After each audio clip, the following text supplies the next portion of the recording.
आज आहे चॅलेंजचा चौथा दिवस आणि खरं काय चॅलेंज आहे ना ते व्हिडिओच्या शेवटी तुम्हाला बघायला मिळणार आहे. पण त्याआधी मी स्वतःचं आवरून घेतलं आणि निवियाचं व्हाईट मॉइश्चरायझर जे आहे ते मी चेहऱ्यासाठी वापरते. बऱ्याच ताईंनी मला DM केलेलं होतं.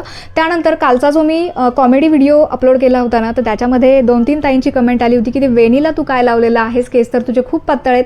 तर अशा पद्धतीचं जे आर्टिफिशियल केसांचं रबर येतं ना तर तो मी उलगडला होता. म्हणजे त्यातलं जे काही इलास्टिक आहे ते बाहेर काढलं होतं आणि ती अक्षरशः अशी स्प्रिंग टाईप केस तयार झाली होती आणि ती मी माझ्या वेणीला गुंडाळली होती वेणीमध्ये आणि अशा पद्धतीची ती वेणी मी घातली होती.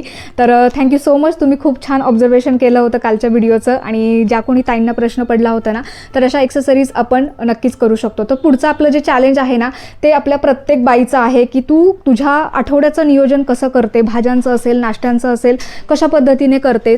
तर असे प्रश्न ना मला नवीन लग्न झाल्यानंतर ना भरपूर वेळा पडायचे की आज भाजीला काय करू, संध्याकाळी अजून भाजीला काय करू, पुन्हा दुसऱ्या दिवशी काय करू आणि नाश्त्याला काय करायचं, दुपारच्या जेवणाला काय करायचं, असे भरमसाठ प्रश्न मला पडायचे. आणि मग परत ना कधी कधी काय व्हायचं, कडधान्य आज खाल्लं की उद्याही कडधान्यच यायचं, पालेभाज्या आज खाल्ले की कधी कधी 2 दिवसांनी परत पालेभाजी यायची.